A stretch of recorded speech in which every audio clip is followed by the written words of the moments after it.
everyone. Hi, English readers. Welcome to this new live read along of Wuthering Heights. Welcome, welcome. Hi, everyone. I wanted to be earlier today live, but I was meant to be at 5, but I was stopped by the rain and I was stuck in my car. I had to wait.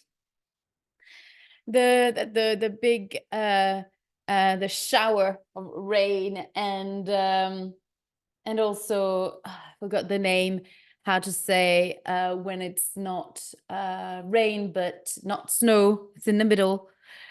Forgot how you call this. Grelling? No, not grelling. Anyway, it doesn't matter. So now I'm live and I'm ready to read to you chapter 5 today. We're reading chapter 5. And if you want to join the book club and be part of the Ladies Book Club community, then join the book club. We host Zoom sessions like each Saturday, and I'm hosting one this Saturday. Not this Saturday, but Sunday, because on Saturday I'm gonna go to I'm attending a book festival near my hometown, and that means that I won't be able to host my live on Saturday as I usually do. So I'm going to host it on Sunday morning. So as you can see, weeks change week by week. There is always unexpected events, or life happens, and that means that sometimes I have to kind of adapt and adjust. So that means that instead of Saturday, I'm going to host this week. Exceptionally, I'm going to host the weekly session on Sunday with my members, and we are going to discuss the 5 chapters that we have read this week, and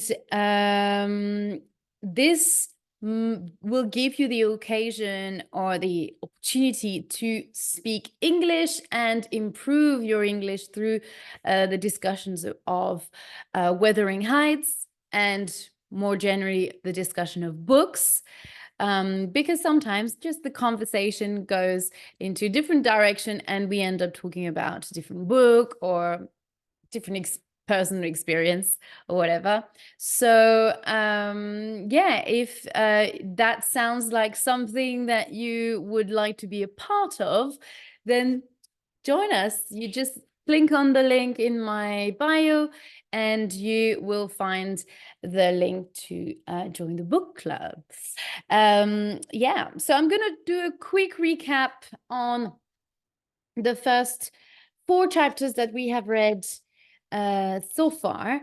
So if you don't know this novel, Wuthering Heights, it's been written by Emily Bronte. She is one of the Bronte sisters, very prolific writers, and it's writers family, as you can see. And she is one of the 3 sisters, and she wrote that novel. This is her only novel. After that, she wrote poems mainly, and short stories. So she published this. So the original version is this, as you can see. It's been adapted here. We're reading an adaptation for English learners. It's been made for level B1, so intermediate level. So if you've got an A2 plus level, so higher beginner plus, then this reading is going to be very useful to challenge you. And if you are an intermediate, if you have an intermediate level, then this suits perfectly your level, and you're not going to find any major difficulties in understanding this novel. So that's about the introduction of this book. So the story now. So the first chapter just opened it with the narration of Mr. Lockwood. Is the narrator at the start of this novel, and he is the new tenant of Thrushcross Grange, and this house is based in Yorkshire. So Emily Bronte is from that region, which is the north of England, northwest of England, north of England. Let's not get into much geographical precision because I'm not sure. So it's north of England, and this so this region is has a very harsh weather. It's cold and rainy, like today, and the landscape is called the moor, or moors in plural. You often see it in plural, and it is mainly like that. So this is identified as what they call in Yorkshire the moors, which are this landscape is basically a lot of hills and very green, where you're going to see a lot of sheep eating or walking around, and a couple of trees here and there, but that's gonna be about it. And very isolated kind of part of the countryside, and not many houses, so a very harsh way of living. And it's winter, it's a cold November, and Mr. Lockwood has just arrived at Thrushcross Grange, and he's going to, just as a polite gesture, he's going to introduce himself to his landlord, Mr. Heathcliff, who lives at Wuthering Heights.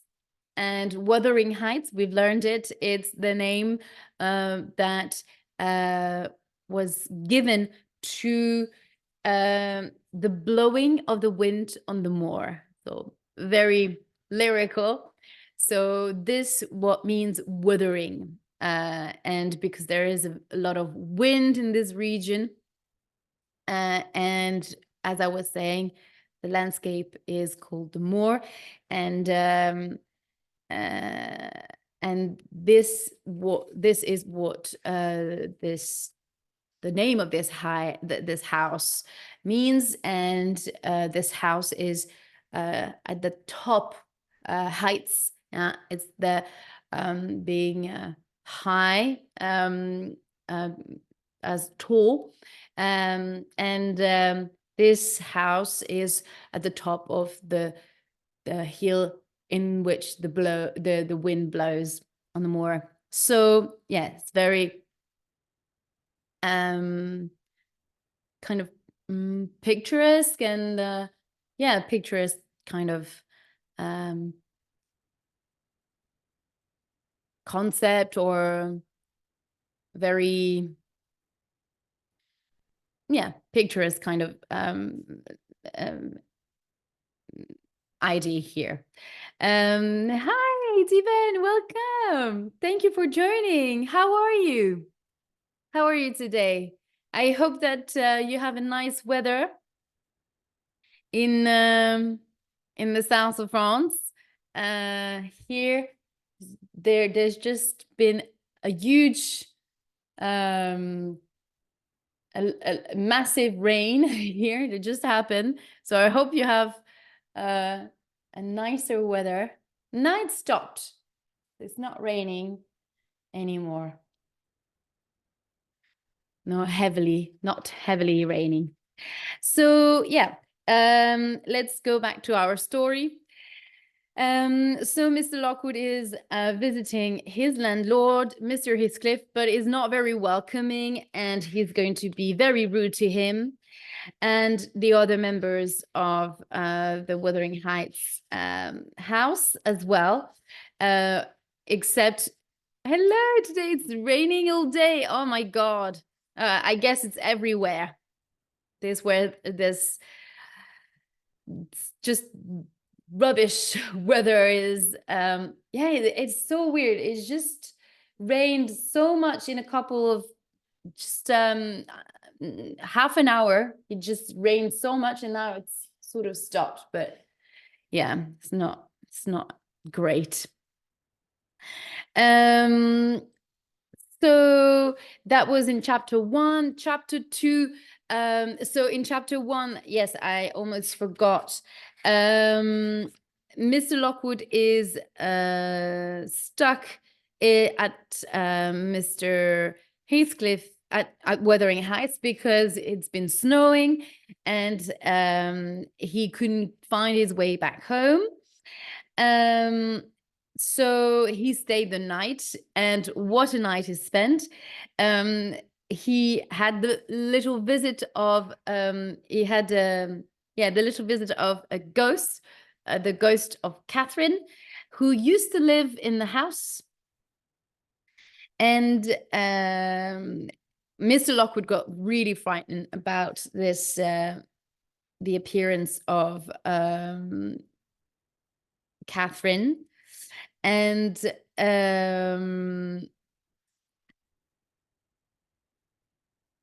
what happened there? And then so he started screaming and everything. So he woke up Mr. Heathcliff, and he ended up sleeping in Mr. Heathcliff's house, bedroom, sorry. So after this very disturbing night, he finds his way back. I mean, Mr. Heathcliff on the next day takes him back to Thrushcross Grange, and there Mr. Lockwood is going to ask his housekeeper, Nelly, to tell him a bit more about Mr. Heathcliff and the other members in the family, and why Mr. Heathcliff is angry and why he's got such a bad temper. And Nelly is going to start telling Mr. Heathcliff's story. Yesterday, actually, I couldn't remember how many years she's been living with the family. She's been living in with Miss with Mr. Heathcliff. Wait, I've lived here for at Thrushcross Grange, and actually it's been 18 years, so she knows indeed. I thought that she's been there for since she was young, but no, it's 18 years. And so she's going to start telling the story, and so she's going to become the new narrator in the story. So that's it's something that I mentioned already, which describes typically what a Gothic story is, because this novel is classified as a Gothic novel. So Nelly is going to start telling the story of Mr. Heathcliff and where he's from, and we learn that he's been adopted by Mr. Earnshaw, the father of Catherine and Hindley. So Catherine has a brother, Hindley, and he's not very happy about Mr. Heathcliff, well, he's not called Mr., but he's called Heathcliff when he's young. So Mr. Earnshaw, the owner of Wuthering Heights, he's going to bring this little boy, this little orphan, into the house. And Hindley is not going to be very happy about this, because his father is going to show clearly that he prefers Heathcliff. And Heathcliff is his first name and his surname. So he's the name that was given to him by the Earnshaw family. So the mother is not very happy about the coming of this new boy that they have to feed, especially that they were struggling a little bit to feed everyone. So the mother is not very happy about this.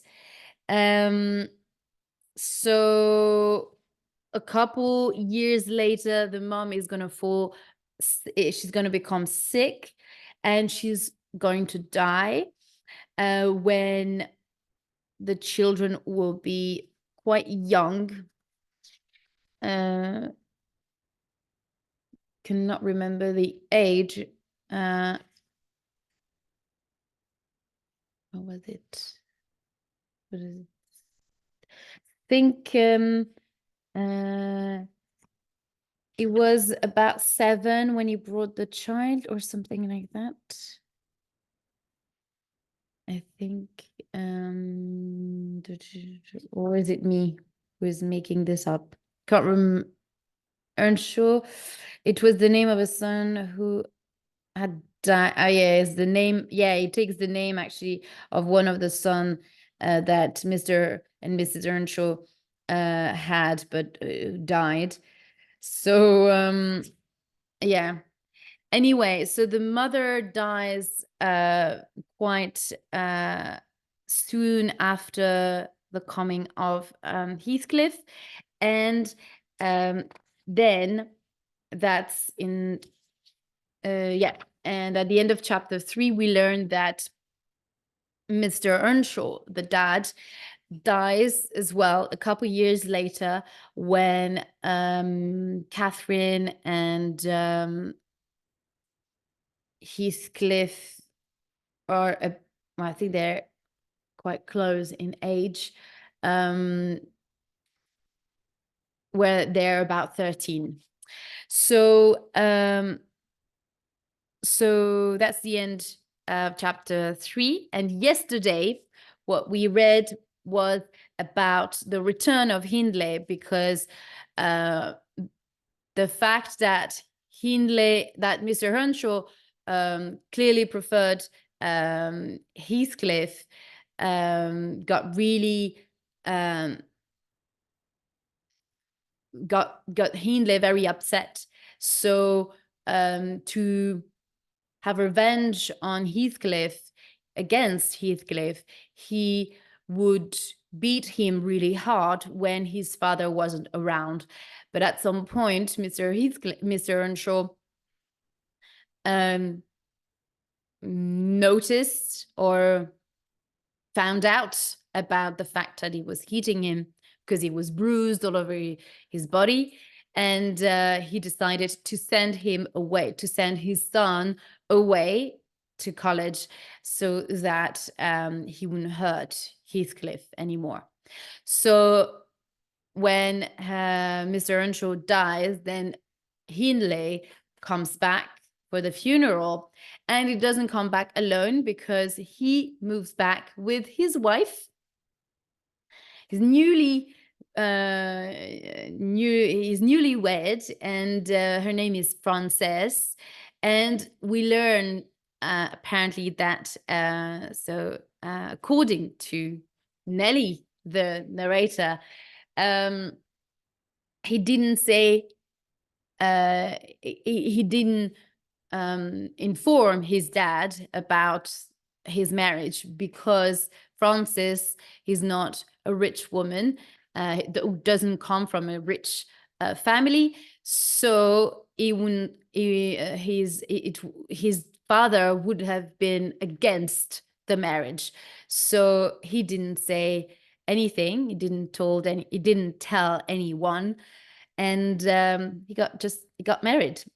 And well, now that his dad was dead, then it was kind of convenient.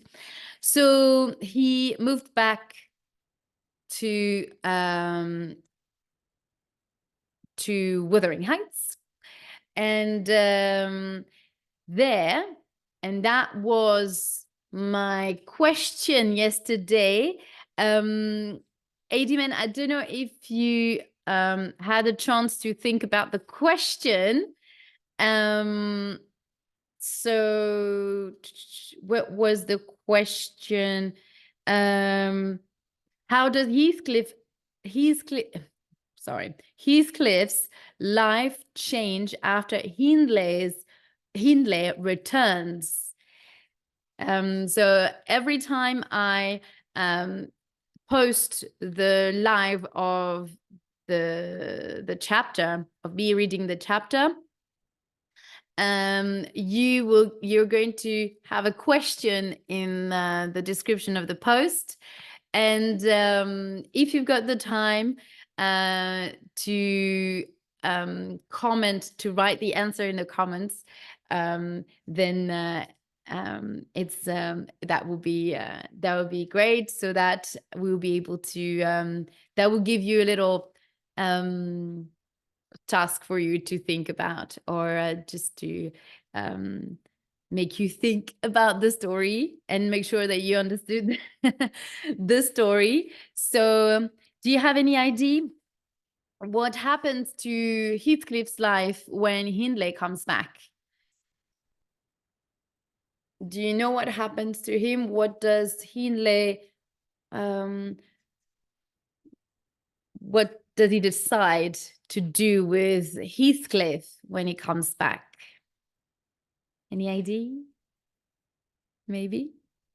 Oh, unfortunately, I did not find my book. I'm just looking for it to answer.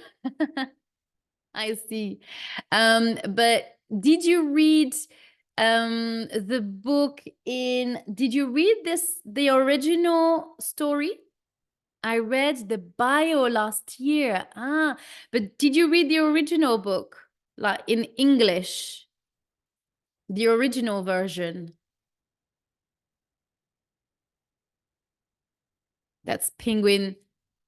Yeah, you read it last year. Okay. And do you remember by any chance what does Hindley? Yes, the original. Okay. So it's gonna refresh your mind. That's great. So Hindley, when he's back, he decides that he's going to live with the servants. And it's fine, don't worry. So he's going to decide that Heathcliff will live with the servants.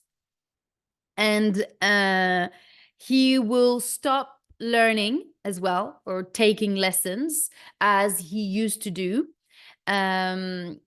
So he will just be a farm boy, like working in the farm with the other workers and the other servants.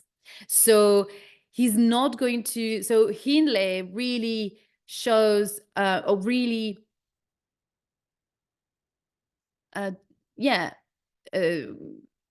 kind of switch the position of, or shift the position of Heathcliff, and showing him that he's not part of the Earnshaw family anymore, but he is degraded, I would say, to being a servant and not a member of the family.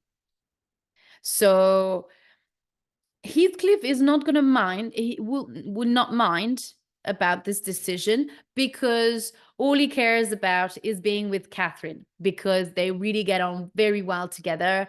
They love spending time together, and Catherine is smitten with Heathcliff. Smitten is really is nearly like being in love. She really likes him very much. So all that Heathcliff cares about is spending time with Catherine. So fine, I don't mind about just doing the housework or doing the farm work, as long as I can be with Catherine and I can still spend time with her. And Catherine would teach him actually when they were together as well, and they would play. They would learn and then play with all the time together. So what happened next is on a very late evening, Heathcliff comes back home, and he's very stressed and very disturbed, because they were on the moor walking and having and playing in the moor and having a walk, when they stopped by Thrushcross Grange, which was at the time the Mr. and Mrs. Linton's house. In this house, Mr. and Mrs. Linton and their children were living in the used to live in the house. So their son was called Edgar, and the daughter was called Isabella. Yeah, Isabella. So Catherine and Heathcliff just stopped by the house, and they were looking at these two children who were playing and messing around in a house and fighting over a dog or I think it was a dog. And so they started watching them and laughing at them. And Mr. and Mrs. Linton saw them by the window, and they ran after them, or they asked them to leave. And they sent one of their dog, and he actually caught Catherine by the leg, I think, or by the dress or something.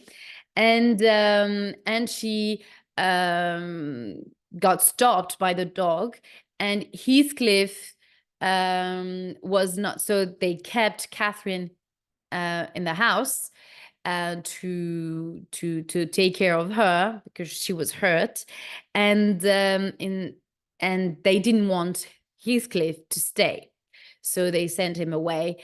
And this is why Heathcliff got really upset when he came back. And after that, Catherine spent 5 weeks at the Linton's house to recover from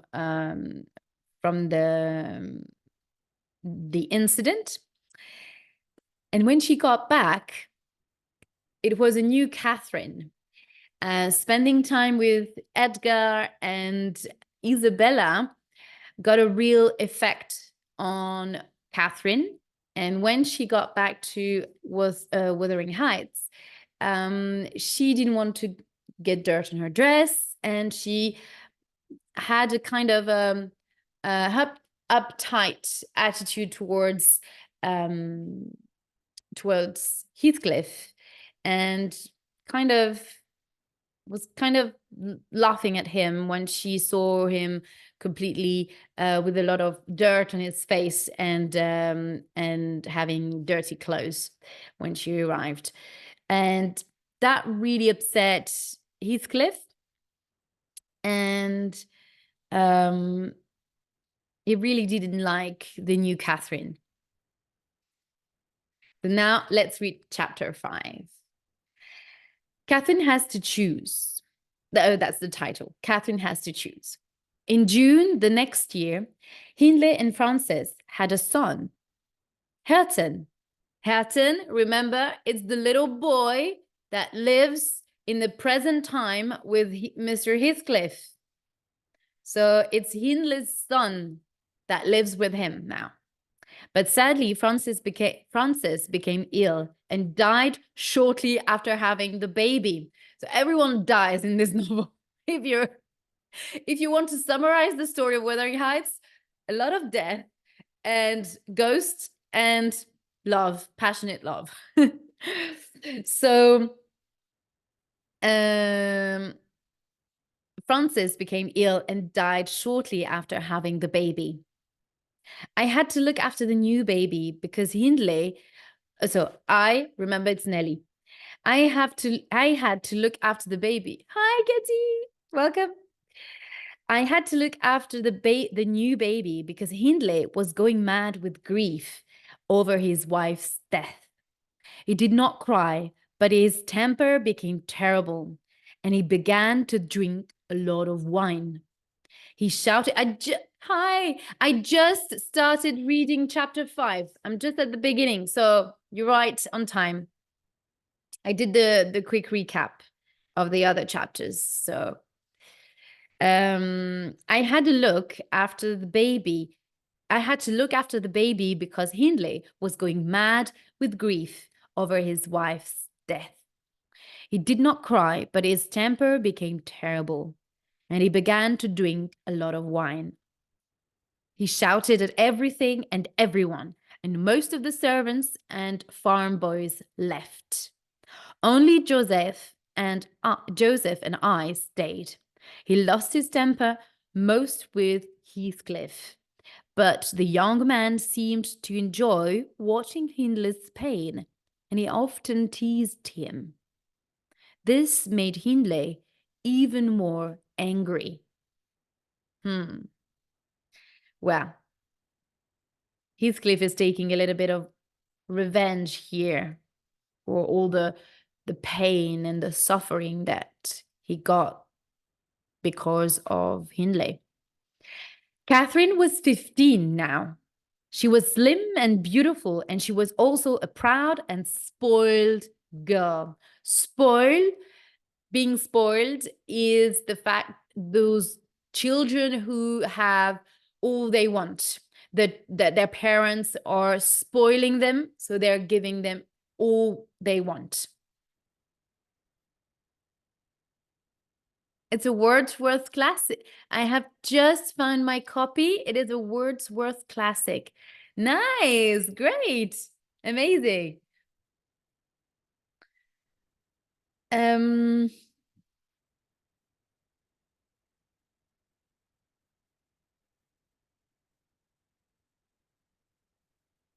So Catherine loved, sorry.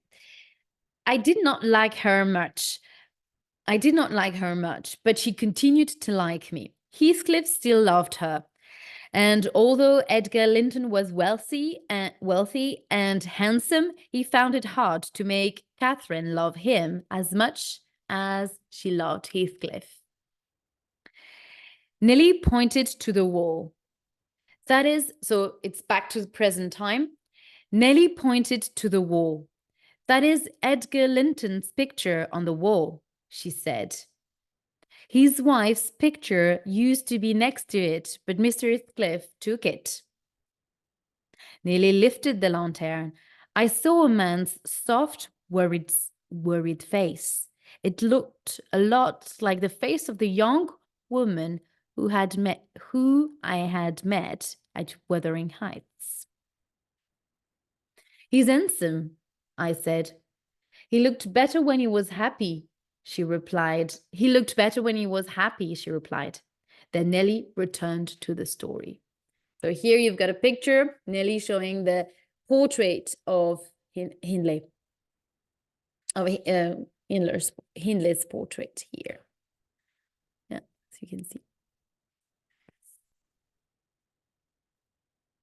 After Miss Catherine came back to Wuthering Heights, she continued to see the Lintons.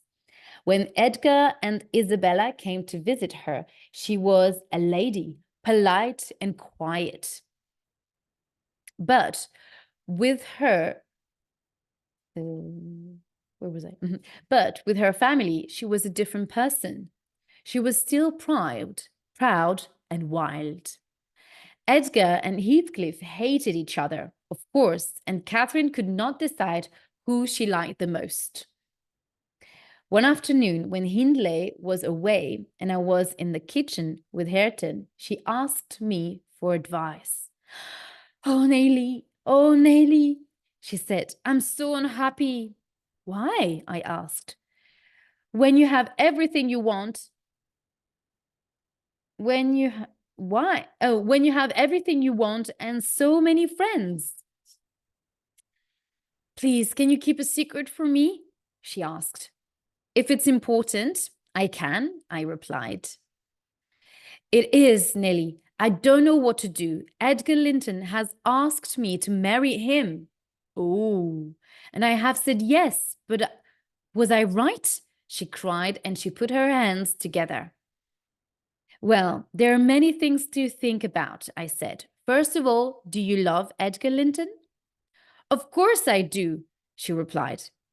Why do you love him? She looked surprised.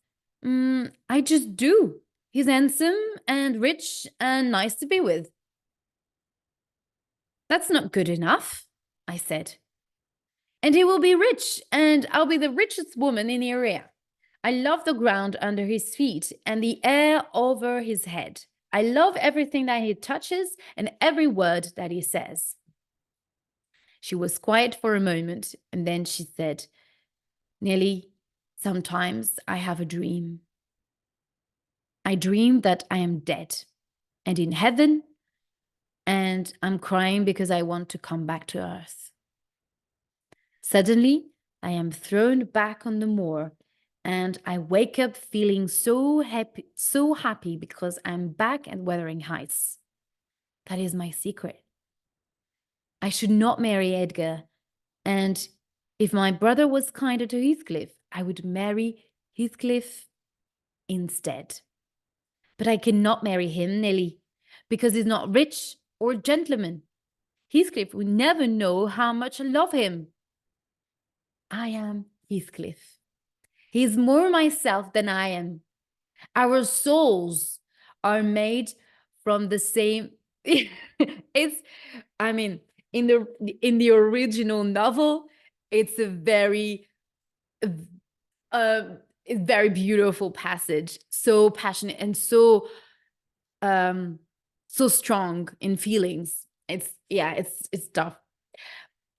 He is more myself, and she actually says, I am Heathcliff. He's more myself than I am. Our souls are made for the same thing, while Linton is as different from me as water from fire.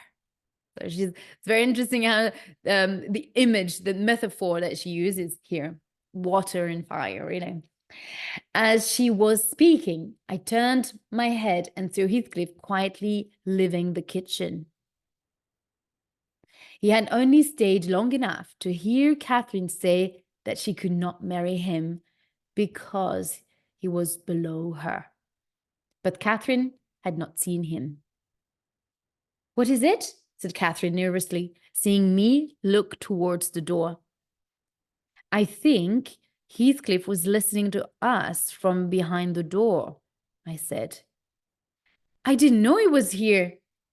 Oh no, did he hear me? She cried. He didn't, did he? He doesn't know what being in love is. Why shouldn't he know? I replied. When you become Edgar Linton's wife, he will lose his friend, his love, and everything that is important to him. Do you know how you feel when you are not? Do you know how you feel when you're not together? But we will always be together, she cried. If anyone tries to part us, I will be very angry. Sorry. I do not think your husband will feel that way, I said. And I think that you're being very stupid.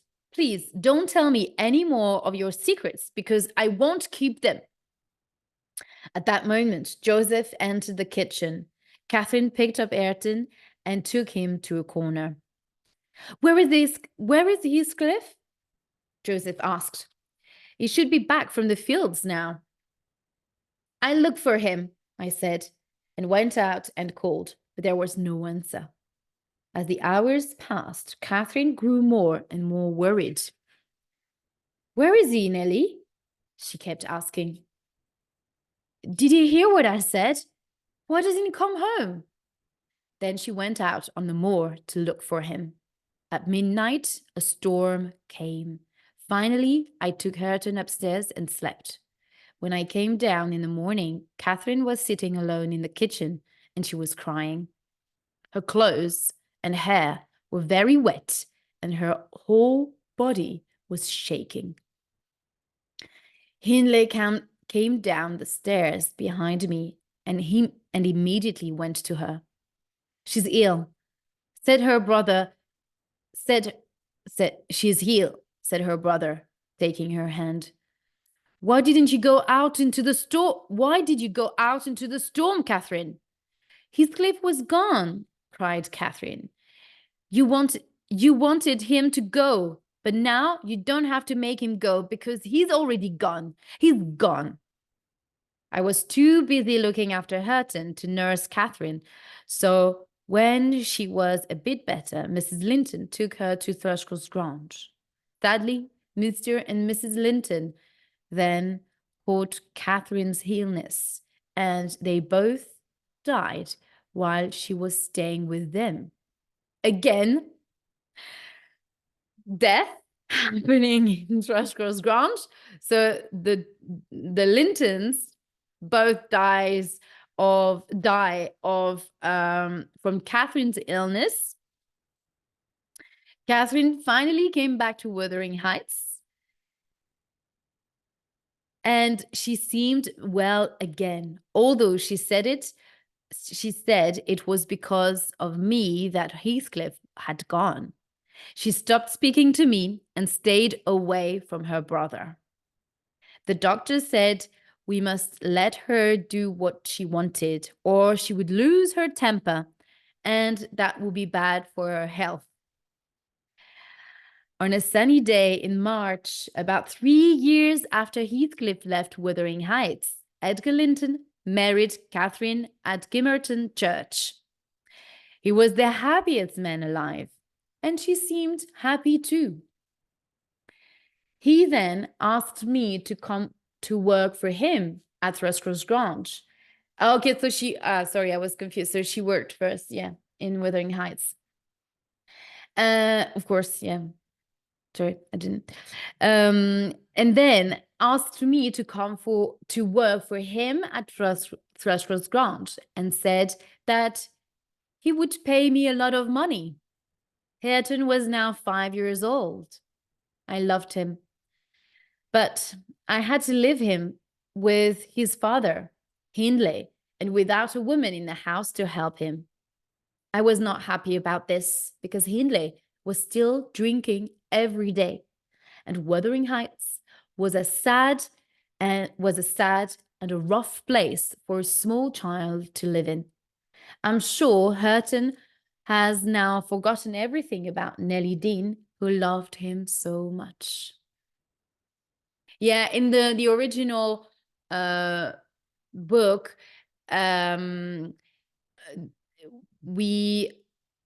she describes much more her relationship with Hareton, and she really take him as her child. Really, they really have a strong relationship.